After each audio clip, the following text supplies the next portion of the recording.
शुभ प्रभात।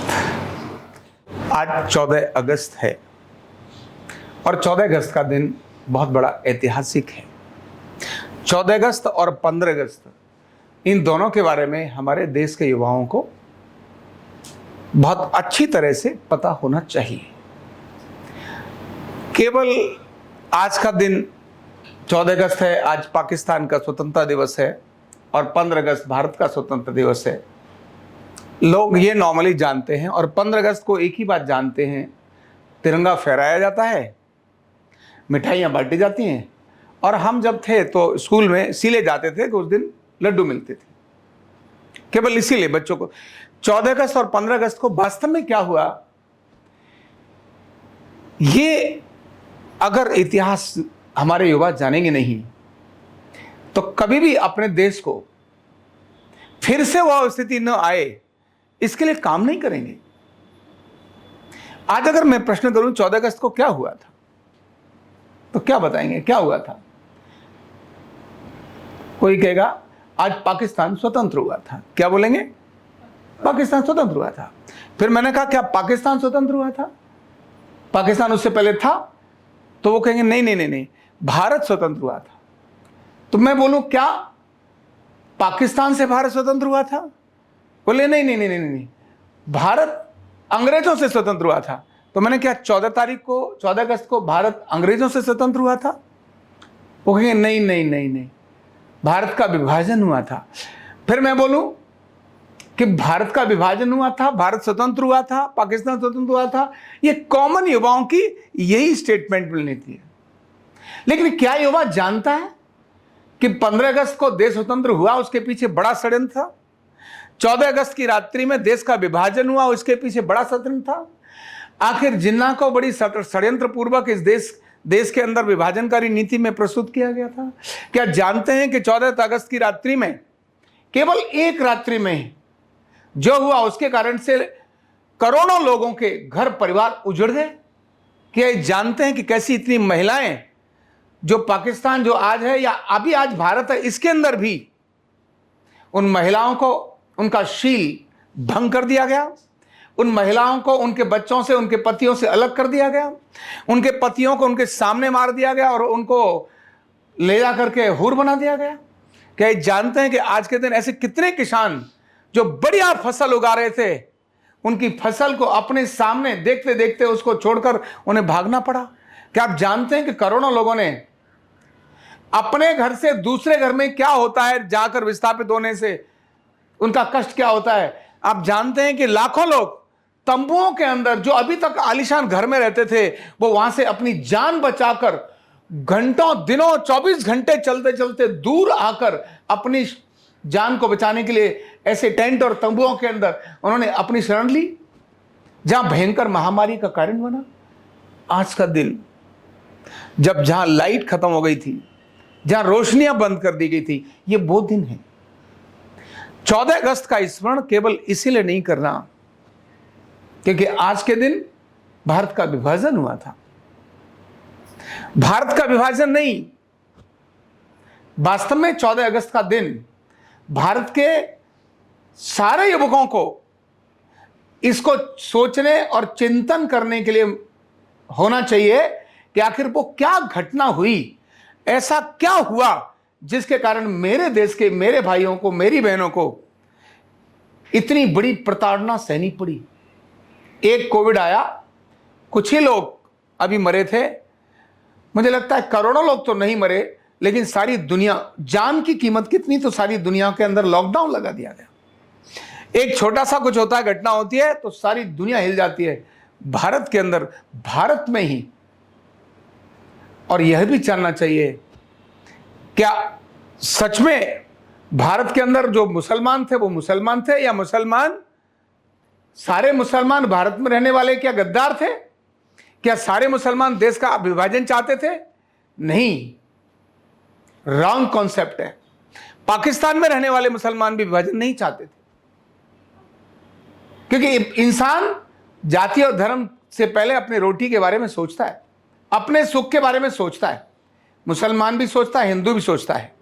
लेकिन जब दिमाग खराब किया जाता है, कुछ लोग जिनका दिमाग खराब हो जाए तो वो सारे लोगों को प्रताड़ित कर देते हैं। ध्यान में होगा, ऐसी स्थिति 14 अगस्त वाली थी। हुआ क्या था, आखिर हुआ क्या था, ये हमें जानने की जरूरत है। भारत पर अंग्रेजों का राज्य आया तो इसीलिए था क्योंकि यहां शासन करने के लिए पहले व्यापार किया, लेकिन व्यापार करने के बाद उन्होंने लगा कि यहां के लोगों पर शासन किया जा सकता है, तो शासन करते करते उन्होंने अपने सारे नियंत्रण स्थापित करने की जो मानसिकता होती है, विस्तारवादी मानसिकता होती है, उसके अंतर्गत भारत पर अपना विस्तार करना शुरू किया। पहले व्यापार, पहले कंपनी आई भारत में, भारत के लोगों ने उनके लिए जगह दी, अपना खाना दिया, अपने यहां भोजन दिया, उनका स्वागत किया, उनके प्रोडक्ट्स को खरीदा। क्योंकि हम सर्वे भवन्तु सुखिनः की बात करते हैं, वसुधैव कुटुंबकम की बात करते हैं, भारत के लोगों ने ऐसा किया और उनको स्थान दिया, भारत के लोगों ने स्थान दिया। और उन्हीं ब्रिटिश ने भारत पर धीरे धीरे अपना ऐसा कब्जा बनाया कि यहां से कभी निकल ना सके, और इसके लिए यहां की कमजोरियों को देखा। और मैं हमेशा कहता हूं, जब भी किसी व्यक्ति को ब्लैकमेल करना हो तो उसकी कहीं ना कहीं 2, 3, 4 कमजोरियां पकड़ के रखो, व्यक्ति को ब्लैकमेल करने का मौका आता है। और ब्लैकमेल करने वाला कभी भी अच्छा व्यक्ति नहीं होता। इसलिए जब भी कोई व्यक्ति किसी की कमजोरियां देख रहा है, समझना वो व्यक्ति कभी अच्छा नहीं हो सकता। वो एक दिन ब्लैकमेल करेगा और वो स्वयं एक्सपोज हो जाएगा। क्या हुआ था, ब्रिटिश ने ऐसा ही किया। भारत की सज्जनता की जो कमजोरी थी, भारत की वसुधैव कुटुंबकम की कमजोरी थी, उस कमजोरी को पकड़कर और उन्होंने काम किया और भारत के अंदर राज्य स्थापित करने के लिए जो मुस्लिम बन चुके थे उनके अंदर हिंदू और मुसलमानों का एक भाव डाल दिया। तुम मुसलमान हो तुम श्रेष्ठ हो, तुम हिंदू हो तुम श्रेष्ठ हो, और तुम अलग अलग श्रेष्ठ हो, तुम तो दोनों एक हो ही नहीं। और लड़ा दिया, और लड़ाने के बाद ऐसी स्थिति पैदा कर दी जिससे कि देश पर हमारा कब्जा हो जाए। इनको कहा, भाई मुसलमानों तुम भी इस देश के नागरिक हो, हिंदू हो तुम भी इस देश के नागरिक हो, इसलिए दोनों मिलकर हमारे पास आओगे तो हम तुम्हारी बातें सुनेंगे।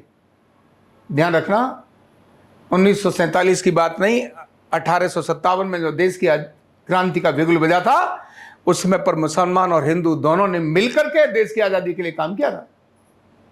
अस्फाउल्लाह खान उसी में से एक था, जिसने रानी की झांसी की रानी के साथ मिलकर, तात्या टोपे के साथ मिलकर दिल्ली पर जो अभियान करने की तैयारी की थी, वह भी मुसलमान था।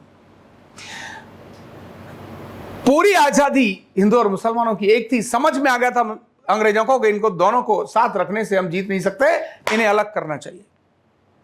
और इसीलिए उन्होंने चाल चली, और जब चाल चली उनमें से 2 लोगों को चुना जिन्हें हीरो बनाने की तैयारी की। उन्हें पता था क्रांतिकारी लोग हमारे कब्जे में नहीं आएंगे। एक महात्मा गांधी, जिनकी कमजोरी नेहरू थे। उन्हें पता था महात्मा गांधी की कमजोरी है ये धृतराष्ट्र का दुर्योधन है, इसको राज्य की अभिलाषा इसके मन में डाली जा सकती है, राज्य की अभिलाषा डाली जा सकती है, और यह कैरेक्टर से भी अच्छा नहीं है। और इसीलिए उस व्यक्ति को चुना, और इसी प्रकार से जिन्ना को चुना, और जिन्ना के अंदर भी उसने दोनों चीजें देखी कि इसके अंदर भी राज्य की अभिलाषा है, यह भी महत्वाकांक्षा रखता है। मुद्दा यह नहीं था कि जिन्ना बहुत बड़ा वीर और बलशाली, मुद्दा यह नहीं था कि नेहरू बहुत बड़े वीर और बलशाली, नहीं। उन्होंने देखा ये दोनों अंग्रेजों की बात को मानते हैं, ये दोनों भारत विदेशों से यानी इंग्लिश ब्रिटिश से कनेक्टेड हैं, वहीं से पढ़े हैं, इसलिए इनके दिमाग में अंग्रेजी का बीज है। और तभी उन्होंने दोनों को मोहरे चुने, और चुनने के बाद दोनों को तैयार किया। दोनों कहते हैं ना, अभी भी जब यहां अभी हुआ ना जैन जी का जो आंदोलन हुआ, किसी 1 या 2 लोगों को तो सरकार बात करने के लिए बुलाती है, तो सरकार हमेशा देखती है किसको बुलाया जाए। ब्रिटिश सरकार तो ये चाल में ही थी, विभाजन, बांटो और राज्य करो, उनका सिद्धांत ही था, डिवाइड एंड रूल उनका सिद्धांत था। और इसीलिए माहौल इतना क्रिएट कर दिया, जिसके बाद जबरदस्त कत्लेआम होना शुरू हुआ। और गांधी जी को कहा, भाई तुम जरा इनकी बात करो। गांधी कहते थे हिंदू कौन है, कायर है, डरपोक है, और मुस्लिम कौन है, गुंडा है। अब कायर का कोई भी हिमायती होगा वो भी तो कायर होगा। यह महात्मा गांधी की स्टेटमेंट होती थी। I am leader of coward, मैं कायरों का नेता हूं, लेकिन मैं मुसलमानों का भी नेता हूं, मैं दोनों को अलग अलग नहीं देख सकता। इसीलिए जिस समय पर फांसी हो रही थी भगत सिंह को, उस समय उन्होंने कुछ भी कहने से मना कर दिया। ध्यान रखना, यही स्थिति आगे चल के बनी और आगे चल के बनने के बाद जब अंग्रेजों को डिसाइड हो गया कि अब हम भारत में ज्यादा लंबे समय नहीं रह सकते, तब ब्रिटिश शासन ने निश्चय किया 30 जून 1948। क्या आप जानते हो इस बात को? ब्रिटिश ने भारत के स्वतंत्रता की घोषणा अपने आप 30 जून 1948 की कर दी थी। 30 जून 1948। भारत कब स्वतंत्र हुआ? 15 अगस्त 1947। लेकिन अंग्रेजों ने घोषणा कब कर दी थी? 30 जून 1948 की घोषणा कर दी थी। लेकिन भारत के अंदर जब ये वहां उन्होंने घोषणा कर दी, तब लगा कि नहीं, इस समय स्थिति बहुत जबरदस्त है और ऐसे में भारत को लंबे समय तक हम अपना गुलाम बना सकते हैं, जिसकी बात मैं 15 अगस्त के बारे में बताऊंगा, तब उस समय बताऊंगा, अभी नहीं। लेकिन 1947 में माउंटबेटन को उन्होंने, लॉर्ड माउंटबेटन को भारत में भेज दिया। वायसराय लॉर्ड माउंटबेटन जो वायसराय बना दिया भारत का। और वो पता था, उसकी जो पत्नी थी, उस पत्नी के अंदर एक गुण था, वो अच्छे अच्छे व्यक्ति को अपने कंट्रोल में ले लेती थी। और घटना ऐसी घटी जो मैंने तो देखा है, मैं चित्र भी देखे, और वो जगह वो गिर रही है, सडन माउंटबेटन पीछे, नेहरू जी साथ में, वो गिर रही है, गिरते हुए नेहरू जी ने उठाया, और उठाने के बाद वो चित्र आया, और देखने के बाद नेहरू और लेडी माउंटबेटन दोनों के प्रेम प्रसंग चल गए। माउंटबेटन ने योजना से उसको चलने दिया जिससे कि उस पर कंट्रोल किया जा सके। अब नेहरू जी जो भी कुछ करते थे लेडी माउंटबेटन के हिसाब से करते थे। ध्यान में उनको आ गया, इस व्यक्ति को कंट्रोल आ गया, अब जो करना है वो कर सकते हैं। और उन्होंने ऐसी स्थिति निर्माण करना शुरू कर दी। उन्होंने कहा हम दंगे बहुत ज्यादा हो रहे हैं, देखो तो बंगाल के अंदर दंगे हो रहे हैं, देखो तो केरल में दंगे हो रहे हैं, देखो तो बाकी रावलपिंडी लाहौर में दंगे हो रहे हैं। अभी तो विभाजन जाति के हिसाब से, हमें धर्म के हिसाब से करना ही पड़ेगा। और उसने कहा कि अब हम अखंड भारत नहीं रहने न दे सकते। अभी स्थिति ऐसी है, या तो आप अखंड भारत की कल्पना करो या लोगों के अंदर कत्लेआम होने दो। ऐसा माहौल क्रिएट कर दिया। किसने? माउंटबेटन ने। और नेताओं के दिमाग में जो बात भरी जाती है वही समाज के अंदर बोलते हैं, और जो वो बोलते हैं समाज, नेता तो नेतृत्व करता है, उसी की बात मानता है और उधर चल के वैसे ही करता है। समाज को भी ऐसा ही नजर आया कि नेता जो कह रहे हैं ठीक कह रहे हैं। अभी नेता कह रहे हैं, लेकिन सारे समाज को नजर आया ऐसा नहीं था। देश का बड़ा समाज ऐसा था जो 1947 की स्वतंत्रता को, विभाजन को स्वीकार करने के लिए तैयार नहीं था। लेकिन अंग्रेजों की योजना और नेताओं पर कंट्रोल, नेताओं के लालच और स्वार्थ का जागरण, उन्होंने 30 जून 1948 की जगह थोड़े दिन पहले, मात्र 3 या 4 सप्ताह पहले यह घोषणा कर दी कि अब हम पहले ही देश से चले जाएंगे, क्योंकि अब हम देश को देखना नहीं चाहते ऐसा, हम तुमको सत्ता देंगे, लेकिन इसके लिए भारत का विभाजन करना पड़ेगा। जाति के आधार पर 1947 की रात्रि, 14 अगस्त की रात्रि में भारत का धर्म के आधार पर विभाजन करने का डिसीजन कर दिया। और कितनी बड़ी दुर्घटना, उसकी एक लाइन जो उन्होंने उसका नाम लिया, जिसने रेड क्लिफ रेखा। एक ऐसे ब्रिटिश एडवोकेट थे जिन्होंने कभी भी भारत को देखा नहीं था, न भारत के बारे में जानते थे। रेड क्लिफ, उन्होंने भारत के नक्शे को ऐसे ही देखा और ऐसे करके बना दिया। अभी जो पश्चिम जो बंगाल है, जहां तो पूर्वी जो एरिया है उसमें लाइन खींच दी, बोले ये एरिया में मुसलमान ज्यादा हैं, और जहां ये पंजाब के कुछ प्रांत थे उनको देखा यहां मुसलमान ज्यादा हैं। पाकिस्तान नहीं था, पंजाब के यहां ज्यादा है, तो वहां क्या करा जाए? तो उन्होंने कहा पाकिस्तान। पाकिस्तान, पाक मतलब पवित्र, स्थान माने स्थान, इसलिए पाकिस्तान कर दिया। एयर पाकिस्तान के नाम से उसका और उसका दोनों का नाम रख दिया, और यह निश्चय किया कि मुसलमान वहां जाएंगे और हिंदू जहां भी है वो इधर आएंगे। यह निश्चय हो चुका था, रेखा हो चुकी थी। देखिए कितनी बड़ी चाल, आज के दिन समझने की आवश्यकता है। उन्होंने इस रेड क्लिफ रेखा को डिफाइन नहीं किया, केवल नदियों के नाम से बता दिया उधर से ऐसा ऐसा जाएगा, कोई डिफाइन नहीं था। और एक लंबे समय तक इसका विभाजन की रेखा, भारत का विभाजन होगा, देशीय रियासतें थी, कौन सी रियासत कहां जाएगी, इसका कोई डिसीजन नहीं दिया। जो अपनी मर्जी से जहां जाना चाहे जा सकती है, यह सोचकर जहां मुस्लिम थे उन्होंने कत्लेआम शुरू किया। बंगाल, पश्चिमी बंगाल जिसको बोलते हैं, उसके अंदर जबरदस्त कत्लेआम हुआ, लाहौर के अंदर जबरदस्त कत्लेआम हुआ। और जब यह घोषणा हो गई, उस समय पाकिस्तान के लाहौर से भारत की तरफ जो ट्रेन आने लगी शरणार्थियों की, उन ट्रेनों को काट कर दिया गया। पूरी की पूरी ट्रेन, अगर के अंदर लोग भरे हुए हैं 3000 5000 लोग भरे हैं, 5 के 5000 लोगों को काट करके बाहर भेज दिया, भारत में भेज दिया गया। एक ट्रेन आ रही है, दूसरी ट्रेन आ रही है। और जब इस ट्रेन को देखा भारत के लोगों ने, तो पंजाब के सिख जागृत हुए। उनको देखा, अरे ये तो सिखों का कत्लेआम हो रहा है, हिंदुओं का कत्लेआम हो रहा है। तब उन्होंने इधर से जब ट्रेन वापस काट करके वहां भेजी, तो उधर से कट करके रास्ते का जो काटने का सिलसिला वो खत्म हुआ। ये कत्लेआम केवल वहां नहीं था। 14 अगस्त की रात्रि, जिस समय पर भारत के राष्ट्रपति भवन के अंदर सत्ता हस्तांतरण का जो क्रम चल रहा था, उस समय के अगर नेहरू जी के उस भाषण को सुनोगे और स्थिति को देखोगे, तो जबरदस्त आपकी आंखों के आगे एक चित्र नजर आएगा। नेहरू जी का वो वाक्य और देश की स्थिति आपको बहुत क्लियर नजर आएगा, जो देश के युवाओं ने उस समय के बारे में पढ़ना चाहिए। 14 अगस्त की रात्रि के बारे में लोगों को जानना चाहिए। 14 अगस्त के विभाजन के बारे में जानना चाहिए कि भारत माता को किस प्रकार से अंग भंग कर दिया गया।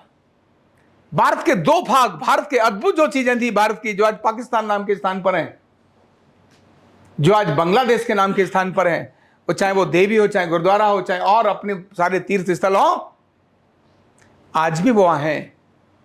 14 अगस्त की रात्रि का विभाजन अपने इस देश के युवकों को, उसके पीछे का षड्यंत्र अंग्रेजों का, इसको देखने और समझने की आवश्यकता है। अपनी आज़ादी केवल ऐसे ही नहीं मिली, अपनी आज़ादी बहुत बड़े ऋण को चुकाकर हमने अपने देश के लिए है। तो 14 अगस्त की रात्रि का दिन विभाजन का दिवस है, भारत की स्वतंत्रता का दिवस नहीं। पाकिस्तान जैसे देश के बनने का वो नहीं, पूर्वी पाकिस्तान और पश्चिमी पाकिस्तान ऐसे दो नाम थे आज, जो जिसका नाम बांग्लादेश है, उसका नहीं। भारत के इतिहास का एक बहुत ही ज्यादा विभत्स, बहुत ज्यादा घिनौना और बहुत ही ज्यादा दुखदाई चैप्टर है 1947 की 14 अगस्त की रात्रि। और इसलिए उसको याद रखना, और याद रखने के बाद उसको समाप्त करने के तरीकों को भी स्मरण करना, जिसको मैं 15 अगस्त की स्वतंत्रता दिवस की शुभकामना के अवसर पर आपको बताऊंगा कि आखिर 15 अगस्त की शुभकामना क्यों जरूरी है, कैसे लोगों को अपने स्वातंत्र के बारे में जानना चाहिए। क्या वास्तव में हम अपने देश में स्वतंत्र हैं? क्या वास्तव में हमारा अपना तंत्र है? क्या 1947 की स्वतंत्रता हमारे देश की सच्ची स्वतंत्रता थी? क्या आज हमारे देश के लोगों के अंदर भय नहीं है? क्या आज हमारे देश के लोगों के अंदर विकास की सच्ची भावना है? और क्या यह विकास, क्या भारत का सच्चा विकास है या भारत का विनाश है? ऐसी अनेक सारी चीजों को हमें स्मरण करने की आवश्यकता है। भारत को भारतीयता, जब तक भारत के लोगों में भारतीयता का भाव नहीं जागृत होगा, तब तक नकली विकास को असली विकास समझकर अपने आत्मघाती कदमों को वो अपने आप चलते चले जाएंगे और उन्हें लगेगा हमने बहुत अच्छा किया, क्योंकि दुनिया में सिर्फ भारतीय एक ऐसा है जो सच्चा विकास की रेखा खींचता है।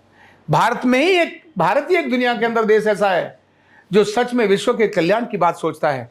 और भारतीय दुनिया के अंदर एक ऐसा देश है, केवल और केवल एकमात्र, जो सबके सुख की, आनंद की और मंगल की कामना करता है। दुनिया में ऐसा कोई देश नहीं है। इसलिए केवल और केवल भारतीय एक ऐसा देश है जो दुनिया का आदर्श बन सकता है। भारत के अलावा दुनिया में कोई भी देश ऐसा नहीं है जिसको अपना आदर्श मान करके भारत के लोग चलें, बिल्कुल भी नहीं है। यही बात भारत के लोगों को समझनी चाहिए, जिसके लिए मैं 15 अगस्त की स्वतंत्रता दिवस की शुभकामना के साथ आपके सामने विषय को रखूंगा। बहुत बहुत धन्यवाद। न्यूरोथेरेपी का कंप्लीट कोर्स सीखने के लिए जुड़िए हमारे ऑनलाइन ट्रेनिंग प्रोग्राम से और जानिए करीब 100 बीमारियों का इलाज बिना दवा और बिना मशीन के।